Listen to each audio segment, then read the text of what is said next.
Thank you for being here with us today. You are listening to the Seedfield podcast presented to you by Antioch University.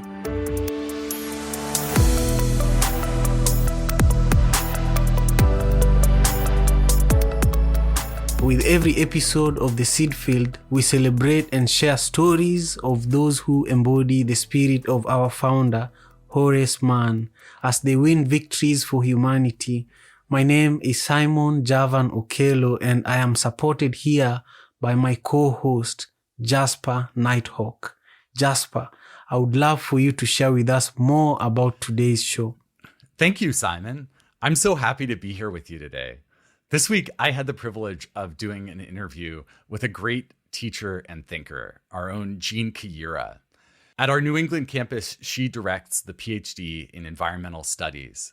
I think you're really going to enjoy this episode, in part because, like you, she's an African who came to the US as an adult. In her case, she's from Malawi. Oh, wow. I've actually lived and worked in Malawi, especially on the southern tip of Lake Malawi. What were you doing on the shores of Lake Malawi? I was just doing a lot of different things.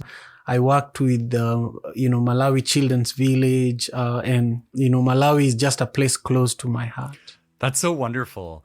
Well, I think you're really going to love this episode. Jean has also returned to Malawi as part of her environmental research. Wow, that is fantastic. That is actually amazing. I am ready to listen in.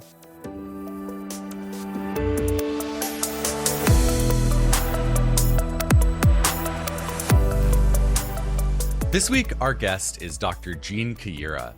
Jean is an expert in environmental education, and she serves as the director of Antioch's PhD in environmental studies.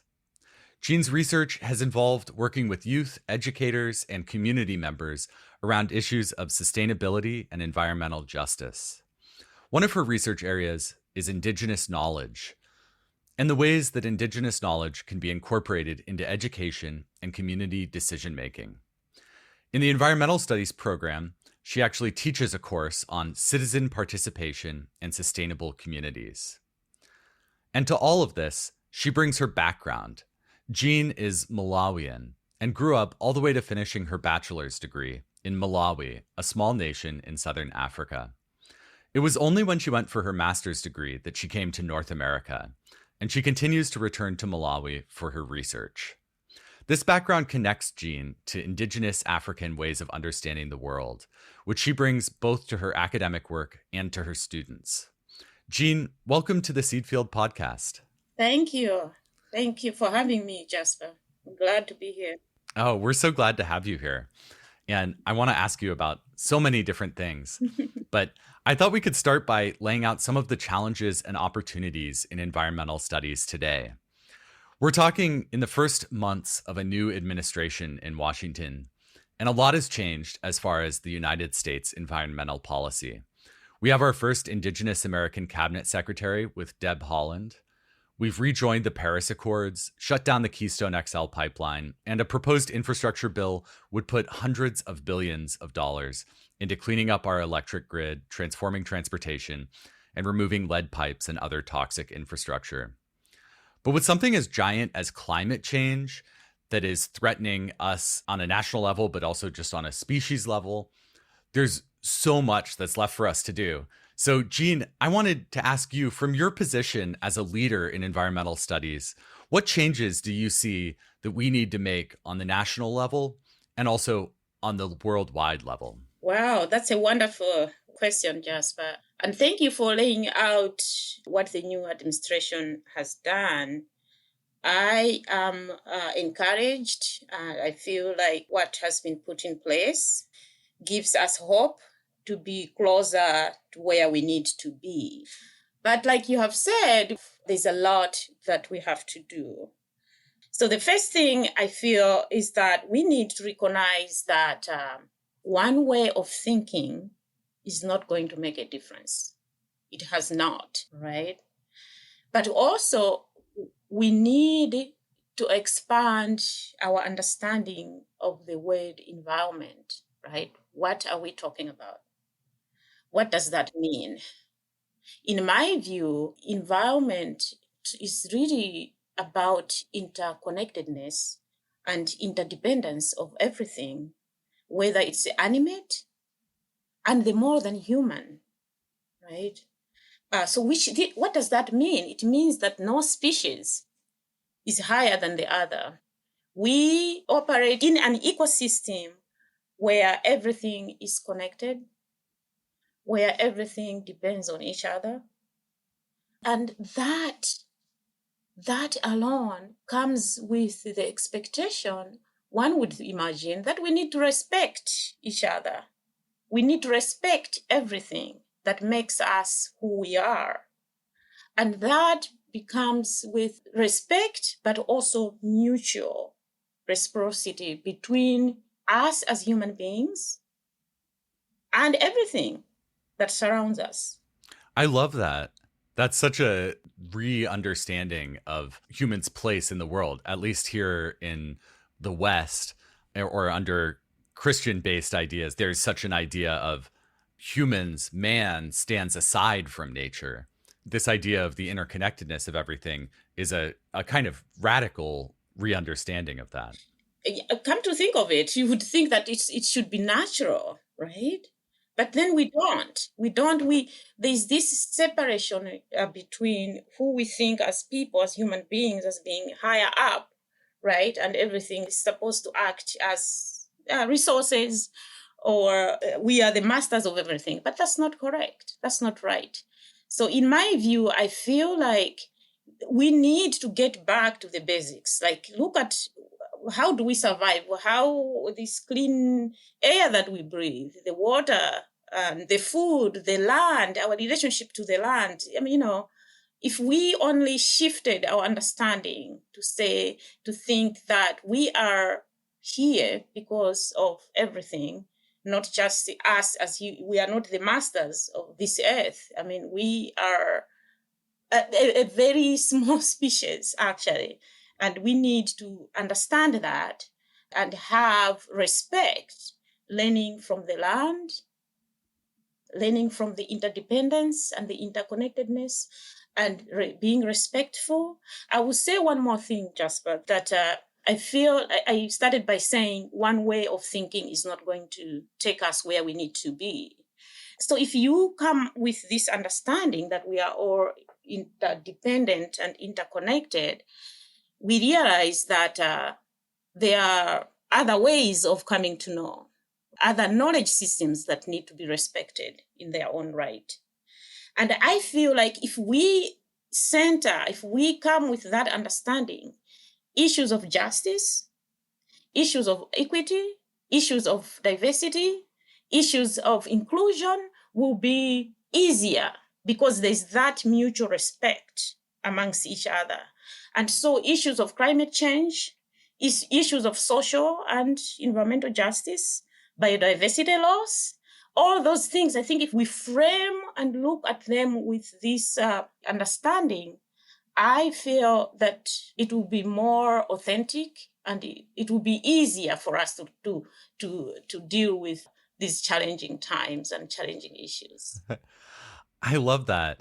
I like that the question is, what do we need to do as a species to tackle this crisis? And your answer is, nothing more than change our entire outlook on how we approach the world. I feel like that's a start. That's a starting point, because if our framing is that, then whatever actions we take, that is going to center in the way of when we think of solutions to climate change.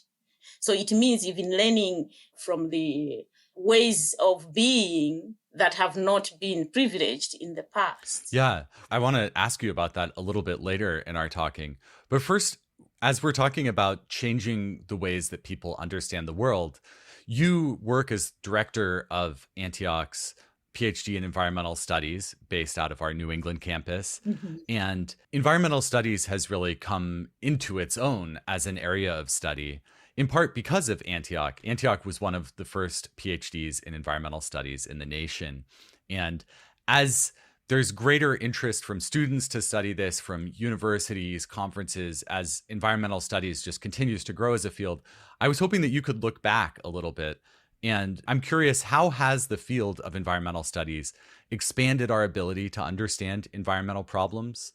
And how have the ways of responding to those problems been changed by environmental studies?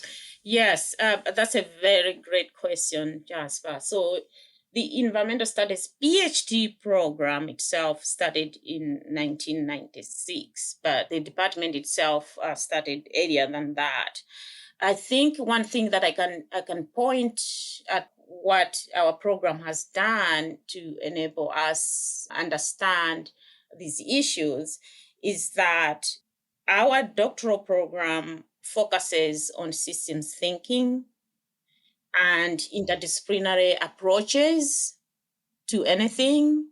We are environmental studies, and the difference there is that we draw from natural science. Okay, so we have ecology related courses as well, social sciences. So you mentioned policy. We cover those and other ways of collecting data, for example, qualitative research methods, quantitative research methods as well. Environmental history is in the humanities, so we also draw from humanities.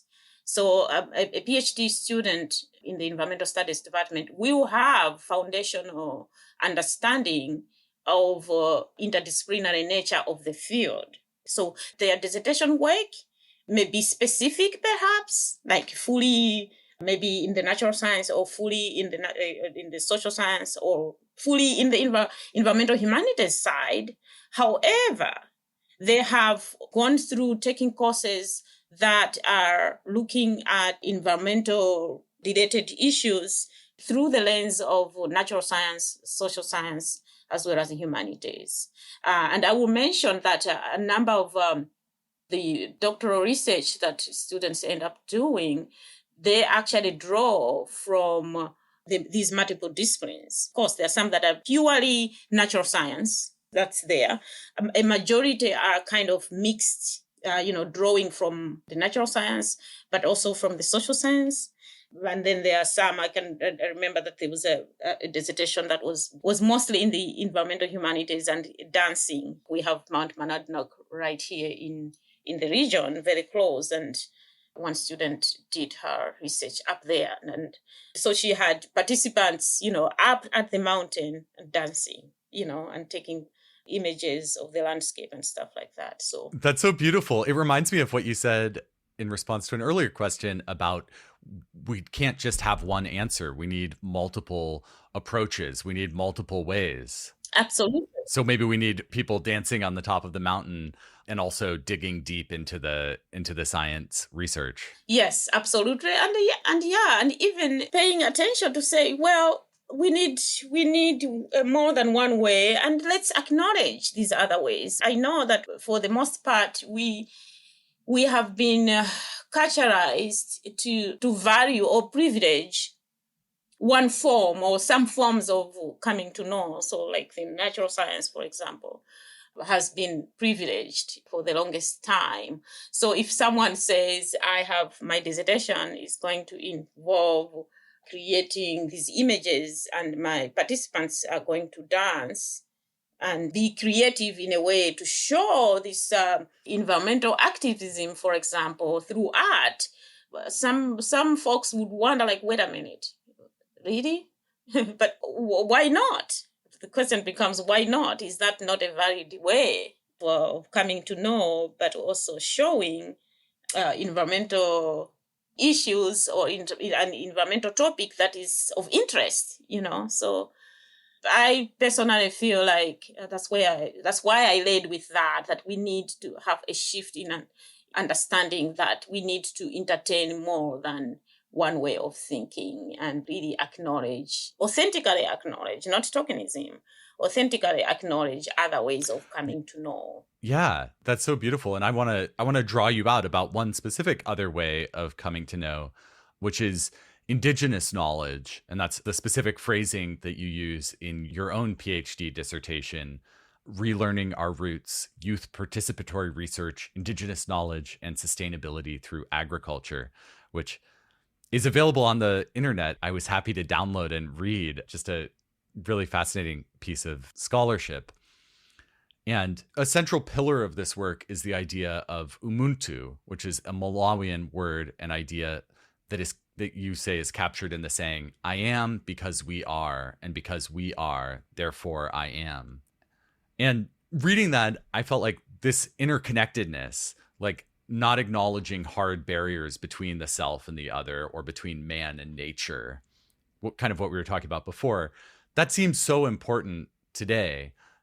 We are really interconnected and interdependent, and this global pandemic, maybe more than anything, shows how much that's true. And so I love this one line from your dissertation. You write, the loss of Indigenous knowledge comes with a loss of relationships to place and ways of engaging with the earth in more sustainable ways.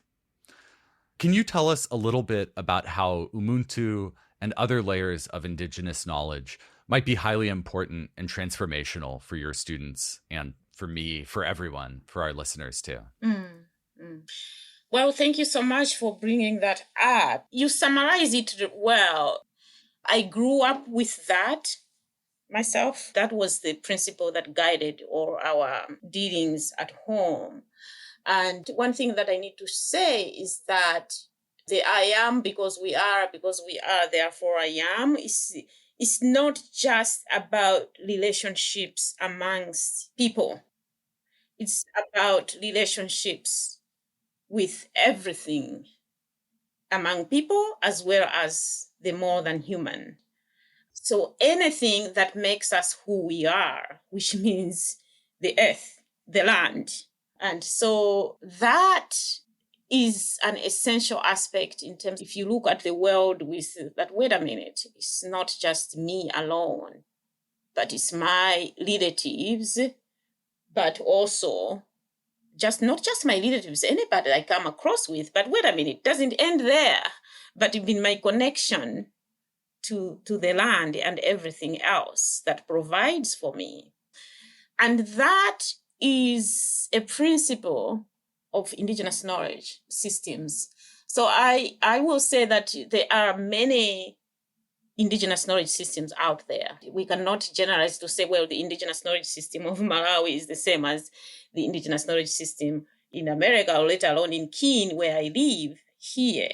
No. So Indigenous knowledge systems are really place-based. Okay, they are very contextual.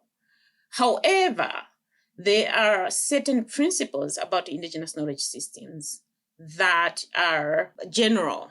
So it doesn't matter where you are in the part of the world. Indigenous knowledge systems, like one characteristic of Indigenous knowledge system is this idea that you are looking at a worldview that looks at a person as a whole person, right? So the physical, the emotional, the spiritual, the intellectual is all connected. It's all part of a person. And the interconnectedness to the land and the relationship to others, like I was saying, be it family or community, as well as the land itself, right? So this aspect is ingrained into the principle of umunthu.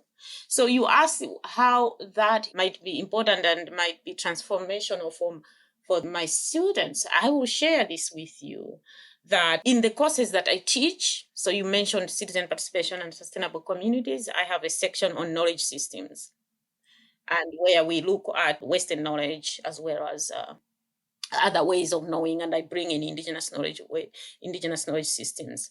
And also just this semester, actually, for the first time, I'm teaching a course on Indigenous knowledge systems. I will say this, when I present, we are not saying Western knowledge is bad. That's not what we are saying. Not at all. What we are saying is that Western knowledge is only one way. Okay, it's not the only way. It's only one of the many ways of coming to know knowledge systems. And Indigenous knowledge is a valid knowledge, so to speak, in its own right. And when we say that, and when we talk about what Indigenous knowledge systems are about, and we give examples of where Indigenous knowledge systems how it has operated and it continues to operate, because it's not a knowledge of the past, it's here. People are still using, applying their ways of knowing in solving environmental problems, for example. I will say that I have heard students say, oh, wow, I had no idea. Okay? I had no idea. You've opened my mind.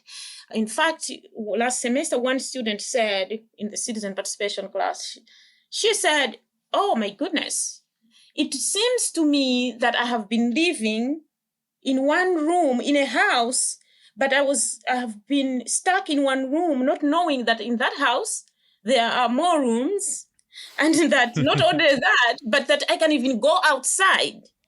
So I was like, oh, wow. Yeah. So it's almost, there's a liberatory aspect to it. So that's the part of the transformational. I see it that, oh, wow, I didn't know that. I said, I like your metaphor. I've been told that this is one way of coming to know. This is how you go about collecting on knowing and doing research and stuff. But now I didn't know that, there are other ways, and that dreams and intuition and the qualitative way of coming to know is a valid way, and spiritual is valid. Yeah, that's so beautiful. And I want to draw you out on it a little bit more, because I think some people, when confronted with the idea that we should take into account indigenous knowledge systems, or also just our own spiritual knowledge or other ways of knowing, they feel like that's anti-scientific. And if I'm understanding your work correctly, you don't advocate for abandoning the tools of the scientific method. You're instead taking this idea of hybridity, or a third way, these terms which are coined by the theorist Homi Bhabha, that you can exist with both indigenous knowledge and Western science and other approaches even. And you use this phrase in your dissertation of moving the center. And I love how you describe it. You say, this new third space is a liminal space where both the indigenous and non-indigenous epistemologies, like ways of understanding the world, coexist in a way that does not privilege one over the other. I was hoping you could talk a little bit about what the third way means and how you integrate these two different approaches, or plural approaches. Yes, absolutely. Thank you so much for that question. To start off, you said scientific method. Well, one might unpack that. What is scientific method, right? Because the assumption is that there's this scientific method, and then there's for example, there's the indigenous knowledge. And in my discussions with the students in my classes, I say, okay, well, what is science then? Is indigenous knowledge science? And so there's debate there. Oh, well, no, okay, wait, okay, fine. It's not science. So what is science? What is the scientific method, right? And come to think of it, what is a scientific method really? What do people do? What do scientists do? They have something that they want to determine or to know more about. What do? They observe, they try it out, they tweak procedures, and then they do it again, and then at the end, okay, yeah, so this leads to this, and whatever it is, okay? Now, what is indigenous knowledge? How do elders go around making sense of their world, right? They observe, they make changes. Okay, well, we tried this. No, this doesn't work. Okay, let's try it again. So I'm saying this just because of this notion that maybe indigenous ways of knowing is not considered science. But if you think of a scientific method as involving observations and tweaking and redoing it again and making changes, that is what indigenous knowledge does too. That's what elders, community members, that's what my grandparents, that's what we used to do. And the fact that indigenous knowledge, the way it is presented, is like something that has happened in the past and it's gone. No, like I said earlier, it's really contemporary. People are still practicing their ways of knowing and making changes and adjustments like that. Now, to the question of this third way, but I really love Homi Bhabha's hybridity or third space, because it really gives the opportunity to I would say it decenters binaries or dualistic nature of things, right? And come to think of it, life, Jasper, life is not about either this or that, right? Life is more nuanced, is more complex.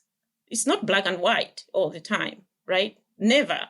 So the idea of having a third space, the way Homi Bhabha theorizes it, is a really productive space in a way that in this third way, so to speak, nothing is privileged. There's nothing that is better or higher in the hierarchy than another, but this is an area that entertains nuances and complexities and really multiplication of anything. So indigenous knowledge is there, is not privileged. Western knowledge is there, is not privileged. It's not accepted without critical consideration, right? It's this space that I find very productive in a way.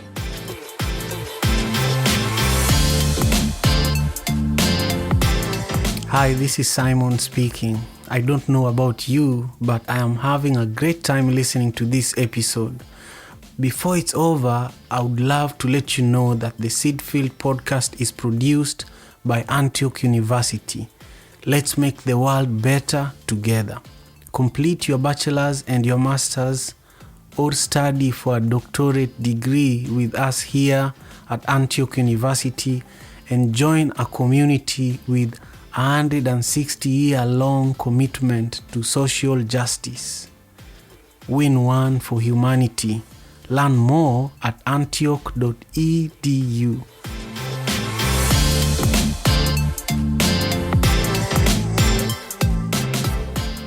I wanted to, as we're nearing the end of our time, I wanted to ask you about taking these larger questions and putting them to work on a more local scale, because we could talk all day about hybridity and third way, and I would love to, but at a certain point, the rubber needs to hit the road.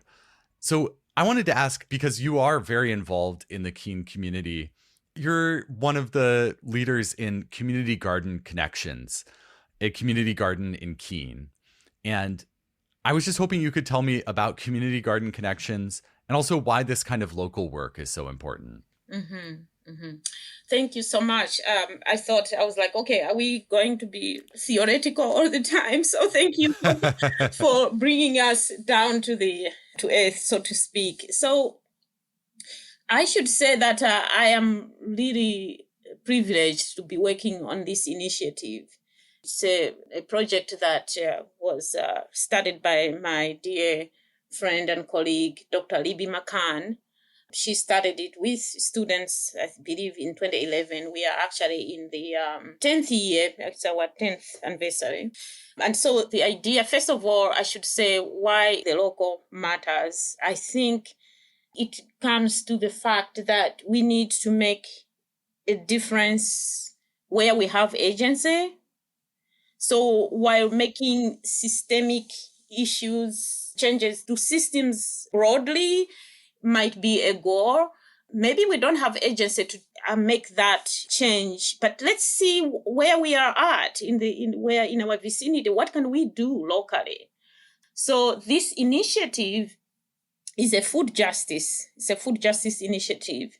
And the idea is that we work with local service agencies in town, and we assist with installation of raised garden beds where community members can grow their vegetables.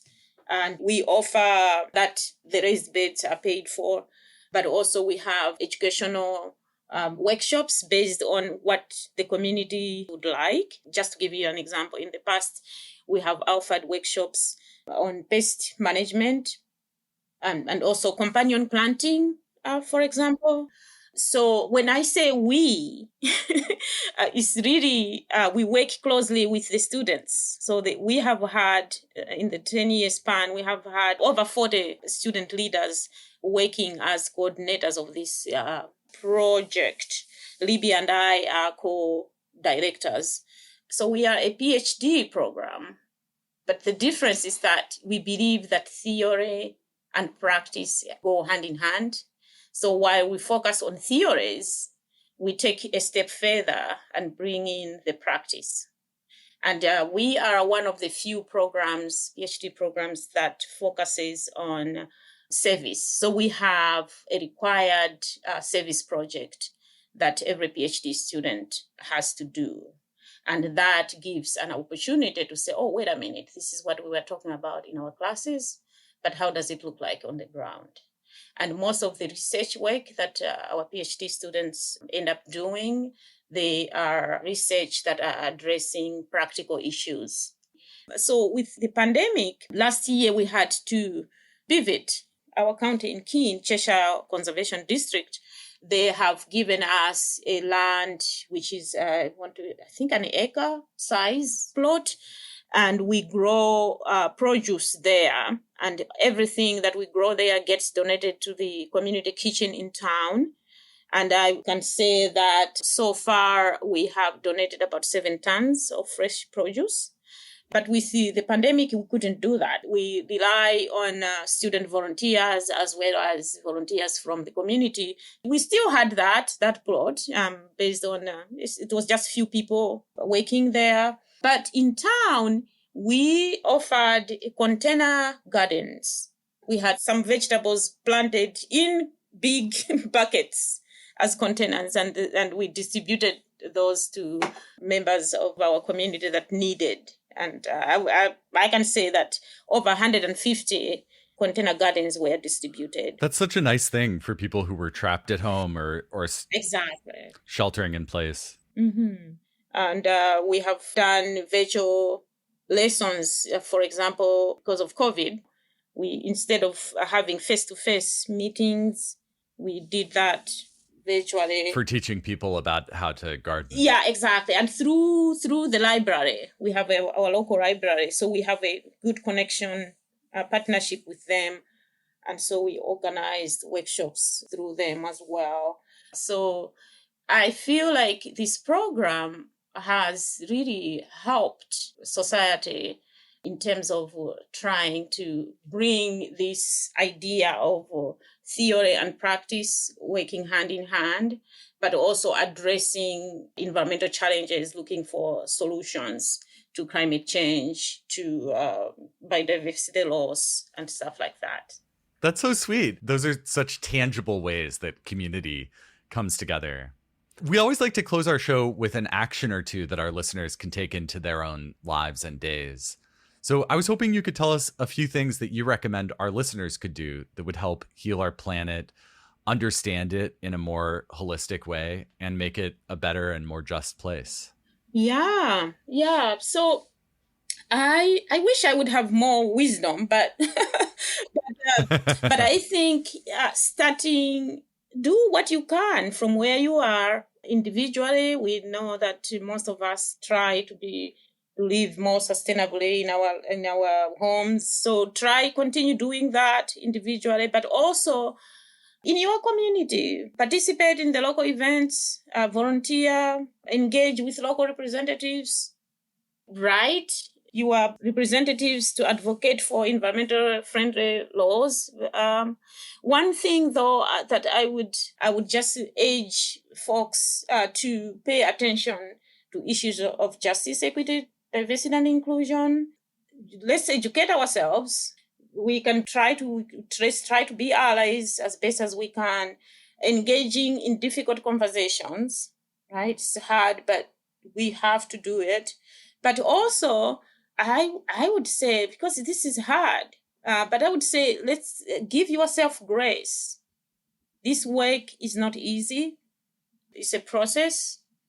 It's not a destination, and we all have room to grow. Just give the best you can and keep moving. I feel like justice, equity, inclusion, diversity is going to lead us to be where we need to be it environmental friendly way or socially. That's work that we have to do. So that's all I could say. Jasper. That's beautiful. I feel like that is wisdom and such great advice. Do the work, but also give yourself and those around you some grace. That's lovely. Thank you so much for being here with us today. It's been a real pleasure to talk. Thank you. Thank you so much for having me.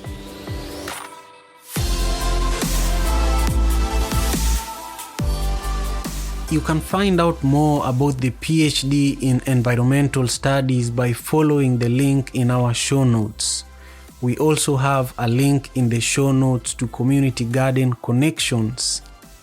You can also find these show notes along with transcripts, links, and prior episodes by visiting theseedfield.org. The Seedfield podcast is produced by Antioch University. Our editor is Lauren Instenes. Guidance for this episode came from Melissa Battalin, Karen Hamilton, and Melinda Garland. Thank you for spending your time with us today. That's it for this episode. We hope to see you next time. And don't forget to plant a seed, sow a cause, and win a victory for humanity. From Antioch University, this has been the Seedfield Podcast.